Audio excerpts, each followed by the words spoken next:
nace más o menos entre el 2005 al 2006 en ese enfrentamiento por el control del Sindicato Nacional de Profesores. Por una parte, el Sindicato General dominado por Patria Roja y por otra parte, la parte de Sierra Centro Sur, que no se identificaban directa con Patria Roja. Entonces ahí nace CONARE, dirigido inicialmente por Robert Wainalaya, ¿no? O sea, la propuesta fue más o menos entre Huancayo y Huancavelica. Robert Wainalaya, obviamente era un admirador de la línea de Sendero Luminoso, ¿no? Abiertamente, y poco a poco ha ido, con ese lenguaje tan duro, ha ido creciendo entre Huancayo, Huancavelica, Ayacucho, Apurímac.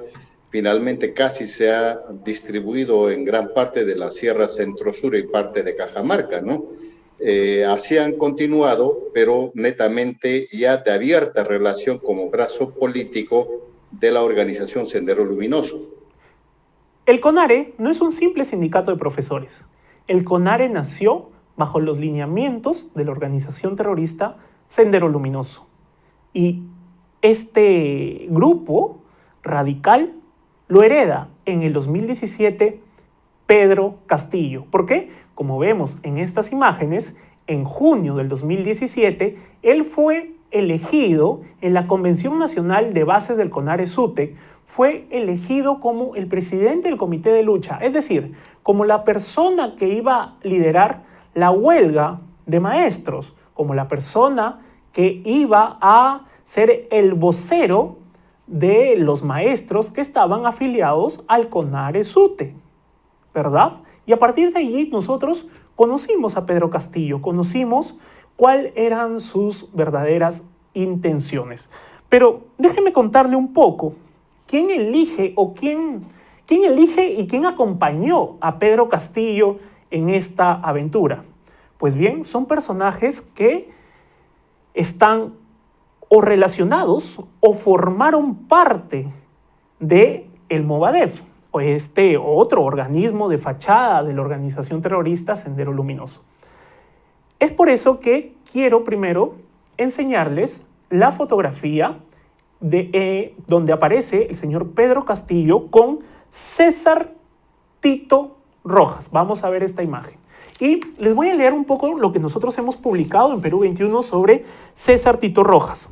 En el 2013, el CONARE pasó a ser dirigido desde Huancayo por César Tito Rojas, un personaje que 3 años antes había sido parte de la cúpula del Movadef, según los documentos de la DIRCOTE. En noviembre de 2010, Tito Rojas formó parte del comité electoral que eligió a la directiva nacional del brazo político de Sendero Luminoso, cuando éste intentó inscribirse como partido político ante el Jurado Nacional de Elecciones. Allí vemos al señor Tito Rojas con el señor Pedro Castillo. Pero veamos un siguiente documento que obra en el Congreso de la República desde el 2017. Es un documento de las referencias de Hugo Tito Rojas que se elaboró a partir de la investigación de la DIRCOTE. Ya hemos dicho, fue dirigente del Movadef en Puno, ¿verdad? Entre el 2000 al 2004 efectuó visitas a internos por terrorismo, o sea, a presos por terrorismo de la organización terrorista Sendero Luminoso en el establecimiento penitenciario de Yanamayo, ¿verdad? En el 2012 participó en el paro del CONARE-SUTE en la región Puno, en donde se manifestó públicamente ser militante del Movadef. En el 2014, la Fiscalía lo denuncia por el presunto delito de terrorismo, junto a los otros 9 fundadores del CONARE-SUTE: Efraín Condori Ramos, Timoteo Cruz Murillo, Lucio Cayo Cayacta. Y quiero que se grabe bien ese nombre porque vamos a hablar de él más adelante. Lucio Cayo Cayacta, Vilma Tueros y Carlos Albújar Ortiz. En el 2017 participó, ¿verdad?, del Comité Nacional de Lucha de los CONARE-SUTE regionales. Yo les dije que vamos a hablar de Lucio Cayo Cayacta. Y antes vamos a enseñarles esta otra fotografía. Vamos a ver.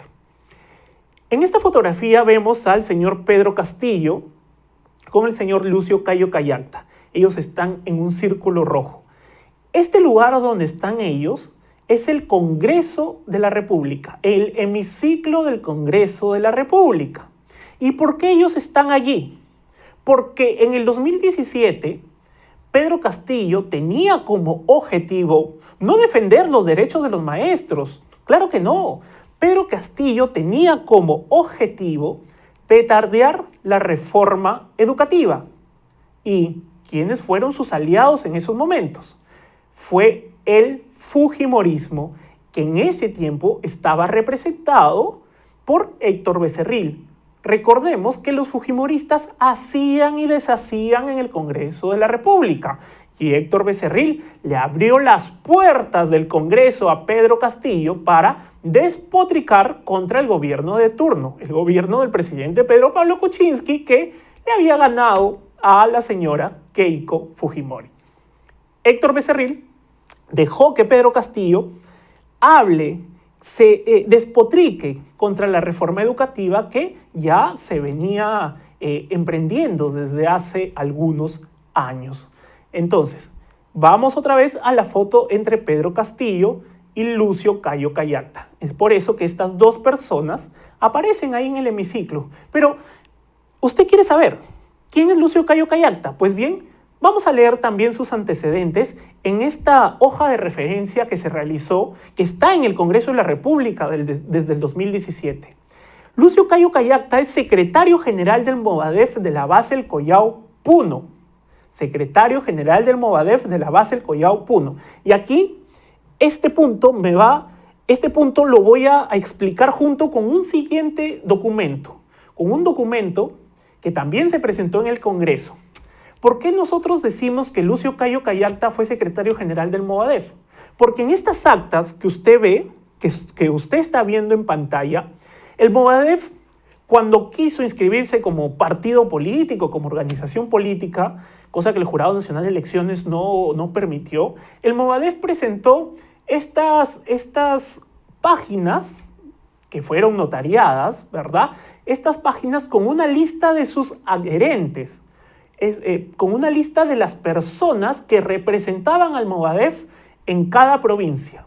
Y en el Collao se presentó como secretario general al señor Lucio Cayo Cayacta. Allí sale su dirección, sale su firma, sale su huella.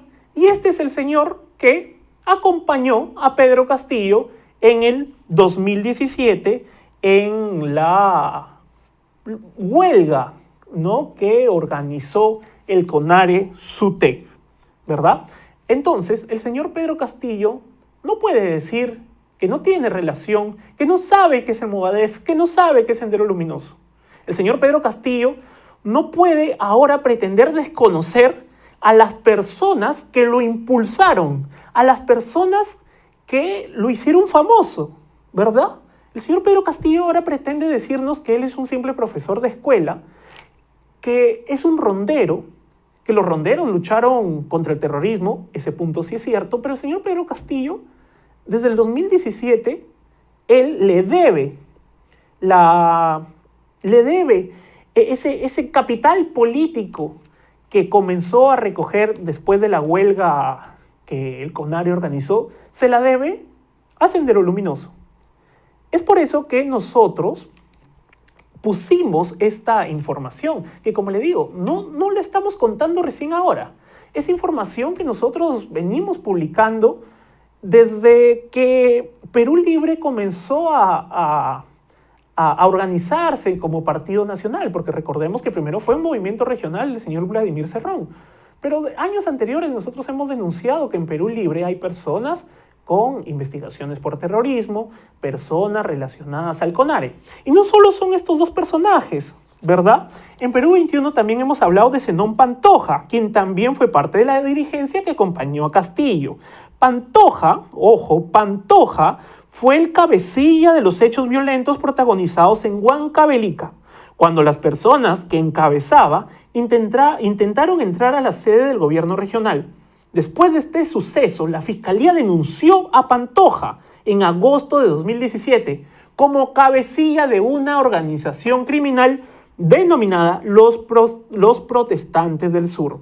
Las órdenes de Pantoja, dejaron como resultado 3 policías heridos. Yo otra vez me hago la pregunta, ¿cómo es que el señor Castillo pretende desconocer ahora a las personas que lo impulsaron en el 2017? Nosotros entrevistamos también al exministro del Interior, Carlos Basombrío. ¿Por qué lo entrevistamos? Porque en el 2017 él expone en el Congreso de la República las pruebas que la DIRCOTE había recopilado relacionadas al señor Castillo y al CONARE. Vamos a escuchar lo que nos dice Carlos Basombrío. Pedro Castillo es un dirigente ultra radical, vinculado, que recibió el apoyo y se vinculó al SUTEP CONARE. En todo el país, y toda la gente que conoce un poquito de estos temas sabe claramente que su origen y su actuación está vinculado a Sendero Luminoso. El señor Castillo tiene una historia de vinculación con Sendero Luminoso y además, bueno, tiene propuestas absolutamente radicales para el país, violadoras de la Constitución, etcétera, etcétera, que condicen con su forma de pensar. Como se presenta, y se presenta como una especie de cordero, un lobo disfrazado de cordero, la gente no, y nadie lo ha desenmascarado. La gente, yo lo he escrito en varios artículos a lo largo de estos meses, pero no han tenido mayor repercusión. Pero sí, yo como ministro del Interior de la época puedo dar fe de que ese señor estaba vinculado con Sendero Luminoso en esa huelga. Él es Carlos Basombrío, fue ministro del Interior. Él presentó en el Congreso de la República, en el 2017, las pruebas que la DIRCOTE había conseguido contra Pedro Castillo y contra el CONARE. ¿Pero qué hizo el Congreso? Satisfacer su apetito de venganza. En el Congreso no tomaron en cuenta lo que el señor Basombrío fue a exponer, pero sí le abrieron las puertas a Pedro Castillo. El señor Becerril y los fujimoristas de turno le abrieron una puerta al señor Pedro Castillo para que despotrique contra la reforma educativa, en la que también el fujimorismo estaba interesada en petardear. Entonces, el caso quedó allí. Las irregularidades durante el primer mandato de Vladimir Cerrón como gobernador de Junín van saliendo a la luz. El portal IDL Reporteros hizo público como el fundador del Partido Perú Libre y autor del plan de gobierno que hoy pregona el candidato Pedro Castillo, favoreció a una familia con millonarios contratos para importantes obras de infraestructura. Fue en el año 2015 que una comisión investigadora del Congreso, encabezada por Rosa Mavila, descubre que Miguel Ángel Quispe Palomino era dueño de una serie de empresas que sin licitación pública recibió el encargo del desarrollo de obras públicas. Entre ellas, la construcción del aeródromo Huanca, que finalmente no se ejecutó. El señor generó un conflicto con Jauja, ilusionando a crear un aeropuerto. Después se retractó a hacerlo en aeródromo, pero lo más delicado que se han gastado más de 3 millones. Ese dinero es insulso. La Contraloría, el órgano de control, ha detectado que es un pago insulso. Eso es una malversación de fondo que ahora se investiga en la Fiscalía. La obra estuvo a cargo del consorcio Gran Aeródromo Huanca, que agrupaba a 3 empresas, Unos OG, GMN y Corporación Sanyón Contratistas, estas dos últimas vinculadas directamente con Miguel Ángel Quispe Palomino, hoy prófugo de la justicia. Vladimir Cerrón aceptó las condiciones del consorcio, pero nunca tuvo el visto bueno del Ministerio de Economía y Finanzas ni de la Dirección General de Aeronáutica Civil. Pero a pesar de eso, Cerrón siguió adelante con el proyecto de 366 millones de soles.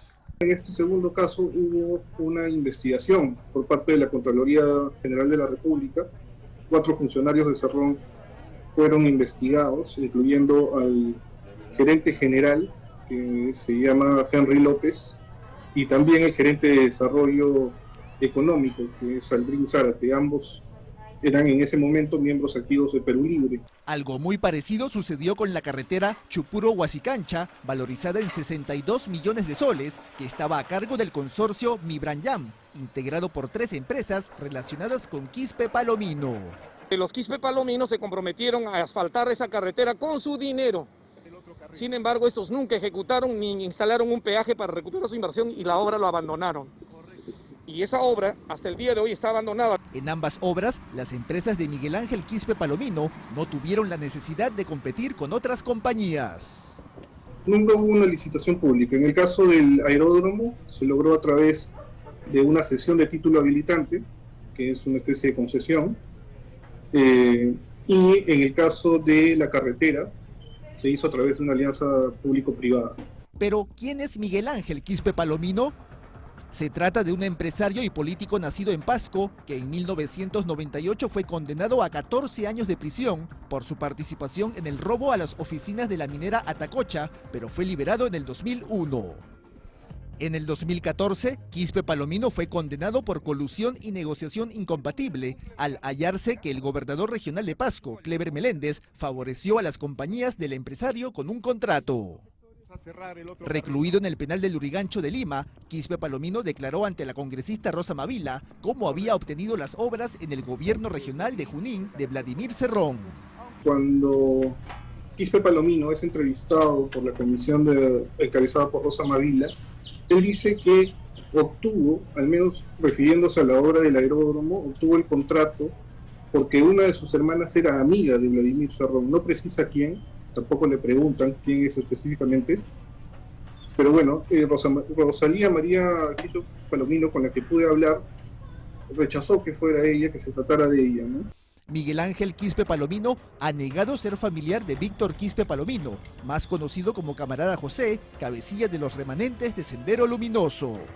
Tras recuperar su libertad, postuló al gobierno regional de Pasco, pero se ordenó su captura nuevamente por ser acusado de colusión junto al exgobernador Kleber Meléndez. Hasta hoy permanece en la clandestinidad, asegurando ser un perseguido político. Él es Guillermo Bermejo Rojas, el amigo de Verónica Mendoza y de su esposo Jorge Millones, quien fue procesado por terrorismo. Bermejo fue acusado por la Fiscalía de reunirse con integrantes de Sendero Luminoso en campamentos del Brain, incluso de tener relación con los sanguinarios hermanos Quispe Palomino. En el 2015, la Fiscalía pidió prisión preventiva en su contra, pero Bermejo huyó hacia Venezuela, donde fue asilado por el mismo Nicolás Maduro. Hoy, este dirigente chavista es el flamante congresista electo del profesor Pedro Castillo. Inicialmente son muy esperanzadores, ¿no? Porque ante la lógica demencial de Sendero y ante la lógica demencial también de las Fuerzas Armadas y Policiales y del Estado, el MRTA era visto más como una guerrilla romántica, ¿no? Que inicialmente comienza a robarse los camiones de leche, a saquear mercados para entregárselos a la población. Prácticamente funcionaría como una dictadura. La DIRCOTE logró identificarlos a cada uno y confirmó sus vínculos con Castillo. Aquí lo vemos al lado de Osvaldo Esquivel Caicho, militante activo del Movadef. Su congresista electo, Edgar Nibardo Tello Montes, también fue sindicado por la Policía de Inteligencia por su relación con los remanentes de Sendero. Tello sostiene que nunca ha tenido vínculo alguno, aun cuando estas fotos lo relacionan.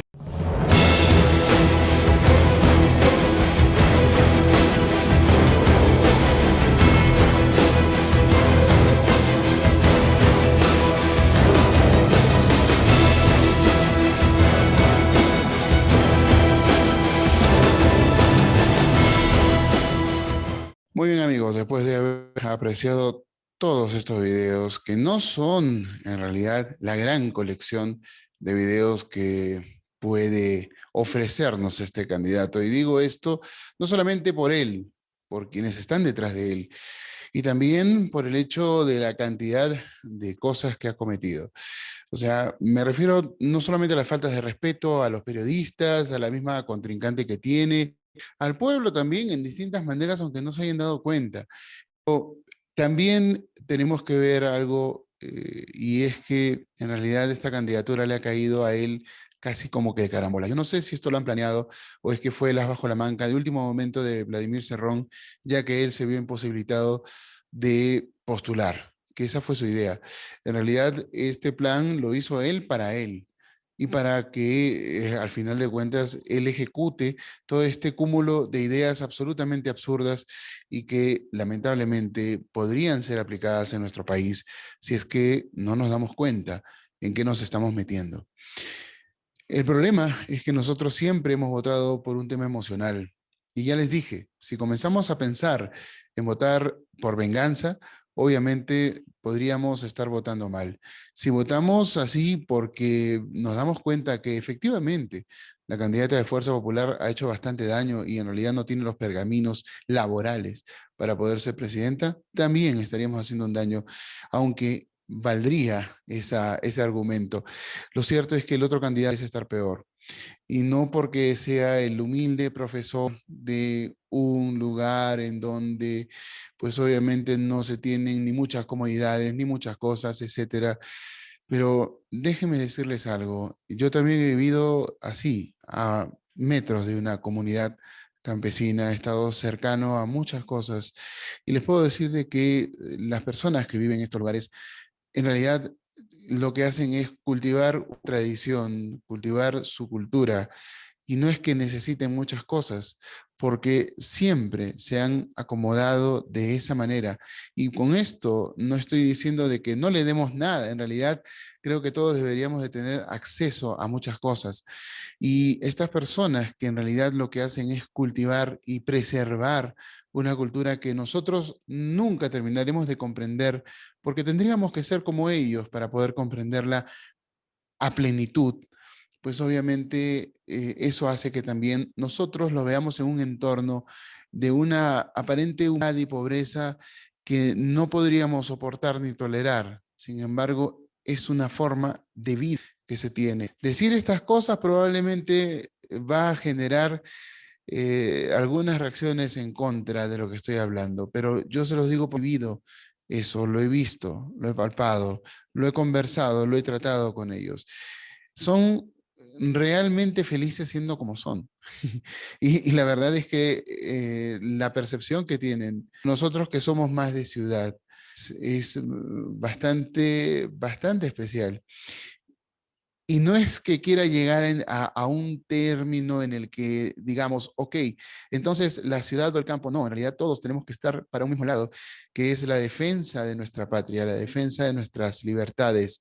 Y esto de aquí tiene que ver básicamente con algo, que tenemos que reconocer que así como dije hace un rato, todos tenemos que tener algo, y ese algo significa garantizar de repente que las vías de comunicación sean tan buenas que estas personas puedan llevar sus productos, visitar a sus familiares, enviar a sus hijos a de repente tener una mejor educación, que ellos mismos puedan pasear y viajar, ir a distintos lugares de nuestro país, disfrutar de lo que significa conocer esta hermosa patria que es el Perú, pero también tener mejor acceso a lo que son medios de comunicación, que viene a ser una salud de verdadera calidad, a tener obviamente un mejor transporte de cosas que sean perecibles, pero que ellos puedan también disfrutar. Y que a veces no se puede, porque las distancias, lo que viene a ser los medios de comunicación, las vías de comunicación, no son las mejores. En eso creo que no hay derecha ni izquierda, sino hay básicamente una necesidad que tenemos que nosotros cubrir de alguna forma. Así es que en este caso, yo lo cito así, porque creo que tenemos que ser comprensivos al momento de hablar de candidatos cuando trata de algo tan importante como las necesidades que tiene nuestro pueblo, tanto en una ciudad remota como en el campo, en donde hay caseríos, donde hay comunidades, y se necesita más que floro y más que un discurso de odio y de resentimiento para poder conseguir votos. Creo que ahora se comprende un poco más lo que yo estuve hablando desde un inicio, ¿sí? Entonces tampoco ni que caí en trompo ni que no conozco, sí conozco. Y de repente no lo suficiente, pero sí tanto como para poder hablar del tema. Pero bueno, vamos a lo último, antes de despedirnos, las encuestas. Bueno, se han dado ya una sucesión de encuestas en estos últimos días y lo voy a decir de una forma muy rápida. Hay resultados que hubiésemos querido analizar en el programa, pero lo que hemos detectado básicamente es que Pedro Castillo ya no tiene capacidad de seguir creciendo. Ya quedó en una estabilidad entre un 40 y un 43%. Hasta diríamos 41 solamente, y no está avanzando. Keiko llegó a un punto en el que se ha puesto a 2-3 puntos de distancia en promedio, pero que también le cuesta seguir creciendo. el empate técnico lo va a dirimir no necesariamente quienes sean los votantes indecisos que al final se decidan, sino creo que esta vez será escondido. Y el voto escondido probablemente tenga que ver quizá más, y lo digo, tengo que decirlo de forma honesta, quizá más dependa de Castillo que de Keiko Fujimori. Esta vez parece que hay un voto escondido más fuerte, un bolsón de gente que todavía no está dando su preferencia de una manera muy abierta. Y yo creo que esto pasa en distintos lugares. Le pasa para Keiko y le pasa para Castillo, precisamente por los entornos en donde se están desarrollando estas personas que prefieren ocultar su voto y simplemente darlo de forma democrática el día de las elecciones. Bueno, vamos a ver qué pasa. Queda poco tiempo, la verdad, pero dentro de este poco tiempo creo que sería bueno que nos ayudemos a pensar y analizar las cosas para de una manera correcta. Si Pedro Castillo de que lo suyo es un mejor programa económico, creo que ya quedó claro que el hombre no conoce un rábano de economía. Y es la verdad. Hay que tener bastante conciencia para darnos cuenta de que lo que él está vendiendo es algo del pasado, algo que ya se hizo y que se haya hecho aquí en nuestro país y se ha practicado en otros países donde todo esto ha sido un rotundo fracaso. Por otro lado, estamos hablando de ese plan de los 100 días, que no sé qué, bueno, en fin, miren, ¿saben qué? El inventar un plan en 5 días no es nada serio para empezar. Y lo que dice el plan es más de lo mismo. Cuando ustedes lo vean, si es que no lo han visto porque ya está rebotando en redes, nosotros lo hemos podido apreciar antes de empezar a grabar el programa, pues dice muchas cosas, pero no dice cómo lo va a hacer. Y ese ha sido uno de los grandes errores de Castillo, no decir cómo lo va a hacer. Hablar y hablar y hablar. Bueno, ¿saben por qué no lo dice? Primero, porque en realidad son improvisados. Segundo, porque el hombre es un desordenado de primera. Tercero, porque no tienen un equipo. Recién están reclutando gente. ¿Y saben por qué no tienen un equipo? Porque Vladimir Cerrón diseñó todo para que él sea presidente y aplique ese programa. Entonces, todo está aquí, en la mente de Cerrón, no necesariamente en lo que viene a ser un equipo técnico con una hoja de ruta, cómo se hacer. Entonces se lo disfraza, no, que la repartija, que le dan viceministerios, que le dan ministerios, eso no sucede, no hay.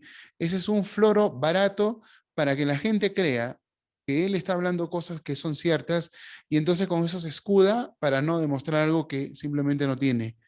Y entonces nos engaña a todos. Y sí, porque en realidad si uno comienza a revisar las entrevistas cuando él fue dirigente en plena huelga, me refiero a cuando él estuvo fungiendo en plena huelga, le hicieron varias preguntas que él simplemente evadió. Y las evadió hasta el final. O sea, es tan capaz de poder evadir preguntas como de jamás poder saber qué responder a veces. Y entonces estamos frente a un sujeto que la verdad es peor que un mono de metralleta, un mono con metralleta. Es la verdad. Es peor que eso, porque no sabemos para dónde va a ir. Grita, grita, vocifera y dice que va a acabar con una y con otra cosa. Y ahí viene el otro punto. Que la única forma en la que él va a poder hacer las cosas es a través de un golpe de Estado, de la toma de poderes, del control total. Entonces dirán, no, si él gana, vamos a esperar 1 mes, 2, 3, 4, 5, 6 meses hasta que lo haga, que vamos a darle toda la confianza a alguien en el cual sabemos que no podemos confiar. No, pues, o sea, vamos a hipotecar nuestras libertades, nuestro país, nuestro progreso y todas las cosas de las cuales no nos damos cuenta, pero están todavía allí. O sea, vamos a hipotecarlo todo para después perderlo, para decir, oh, sí, tenían razón. Es lo mismo que mucha gente dijo después de algunos meses de pandemia y de estado de emergencia. Éramos felices y no nos dimos cuenta. Se daban cuenta de que habían disfrutado muchas cosas que después no podían disfrutar. Y entonces nos quejábamos de todo, pero al final de cuentas, después reparamos, lo teníamos a la mano, lo disfrutábamos y nos quejábamos. Esto es lo mismo. Le vamos a dar el país y nuestro futuro a alguien que no tiene la preparación para eso, que no tiene equipo para eso y que están reclutando y reciclando gente para que aparezcan en este momento, pero nunca lo tuvieron. Entonces, ¿de qué forma gente reclutada de última hora va a poder gestar algo importante y trascendente para un país? Una cosa es que parchemos un equipo de fulbito en un campeonato relámpago porque no nos queda gente, y otra cosa es un país, una patria. Y lamentablemente este señor no tiene la menor idea de cómo gobernar. Ya lo dije antes, alguien que no sabe qué es un monopolio, alguien que no sabe lo que es un oligopolio, ¿cómo va a ser presidente? No tiene sentido. Es alguien que no sabe cuánto tributan las empresas mineras y se pone a hablar de que, bueno, vamos a recaudar tanto de tanto. No tiene la menor idea de lo que está hablando. Y lo peor es que lo sigue repitiendo y la gente le sigue creyendo. ¿Por qué? Porque le habla a gente que tampoco sabe bien de estas cosas, que está mal informada. Entonces, nosotros estamos buscando que informarlos a todos ustedes si es que no estuvieron enterados o lo sabían, pero estaban en duda. Lo cierto es que tenemos a alguien que podría destruirlo todo en un corto tiempo. Y mucha gente quiere votar por él. Así es que no se trata de que él ofrezca algo mejor económicamente. No se trata de que él está buscando luchar contra la corrupción, sino entonces por qué postula y es cómplice del partido de Vladimir Cerrón. Un señor, sí, sentenciado en doble instancia por corrupción, con un hermano que estuvo preso por corrupción, con otro hermano que tiene procesos por corrupción. Y que sabemos, porque eso es palpable, porque está allí, de la cantidad de obras que se gestaron en su gestión, que él muy orgulloso muestra en el video que tiene en YouTube de su biografía, porque el hombre es un megalómano, déjeme decirle, que quiere ensalzar su imagen al máximo. Bueno, resulta de que todas esas obras, de casi todas esas obras, estamos hablando que hubo actos de corrupción o simplemente las obras no sirven para nada. Así es, así es. Que sus planes médicos y ese tipo de cosas que no se pueden aplicar en nuestro país de un inicio, porque simplemente no se puede, o sea, no hay ni logística ni la capacidad, y además de eso son como que sueños revolucionarios cubanos aplicados al Perú. Y nosotros tenemos pues una geografía inmensa y una realidad totalmente diferente a la cubana como para poder aplicarla, la verdad. O sea, Cuba la ponemos en el Perú, sobre el Perú, y con las justas es del tamaño de Lima, o un poquito más, nada más. O sea, no se puede pensar en función a un país tan pequeño, a un país como el nuestro, con muchísima más diversidad cultural y con muchísimas más cosas que Cuba no tiene. Entonces, es imposible manejar cosas como las que Cerrón plantea. Tampoco es el profesor humilde, gana mucho dinero, gana más que nosotros mensualmente y sin hacer nada porque el señor anda de licencia. Tiene propiedades, tiene empresas, una chacra que ni cultiva, lo hemos visto, cualquiera que sabe de agricultura se da cuenta que esa chacra nadie la ha estado cultivando un buen tiempo, pero ahí está, ¿no? En un terreno agreste y todo. Nadie dice que el señor no ha cultivado, o sea, pero de todas maneras, esa chacra, yo creo que la vio para la campaña nada más. Así es que no nos dejemos engañar. Este sujeto nos está vendiendo algo peor que cebo de culebra. Y si sigue así, pues lamentablemente yo no quiero estar frente a nadie para que me digan, oh, lo dijiste, y yo decir, oh, te lo dije, pero que estemos sin nada. No es el banco el que te quita la casa, porque el banco no te da préstamos si tú no tienes capacidad de pago. Así que no te la va a quitar si tú no tienes capacidad de pago, porque no te va a dar el préstamo.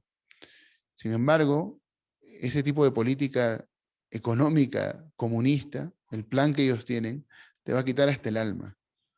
Sí, porque te va a dejar sin sueños. Tienes que aprender un poco de lo que es el comunismo, no lo que el abogado medio bruto que sale en Facebook aquí en Huaraz dice y dice que es el comunismo utópico de tal, que no sé qué, que esto es así. No, no, no, no, no. Ese abogadito que le gusta aplaudir al orate de Waldo Ríos y que grita y grita y grita desproporcionadamente, es una persona que algo mal tiene por ahí. Es la verdad. No es normal que una persona ande como él de un lugar a otro promocionando cosas o haciendo denuncias a veces sin sentido. Gritar no te hace más fuerte. Gritar no te hace decir la verdad. Gritar no te hace tener la razón. Entonces, lo único que digo y que siempre he dicho es, investiguen. Amigos, es hora de leer, de investigar. ¿Quieren saber qué es el comunismo? Ok, incluso hay los que te explican lo que es el comunismo en YouTube. Puedes verlo si no te da tiempo de leerlo. Y te vas a dar cuenta que no se puede conseguir nada bueno, ni con el socialismo aplicado que ellos quieren, ni con el comunismo al que quieren llegar. Sería un fracaso completo y la ruina completa para todos nosotros. ¿No queremos un Perú así? Bueno, si lo quieren, ya saben por quién votar. Y si no, pues piénsenlo, porque tampoco les voy a decir por quién tienen que marcar este 6 de junio. Amigos, esto ha sido Realidades. Será hasta la próxima semana. Esperamos tener un programa bastante más potente la próxima semana, porque vamos a estar, obviamente, más cerca de las elecciones, de esta segunda vuelta tan infame que nos ha tocado vivir. Hasta la próxima semana. Cuídense bastante.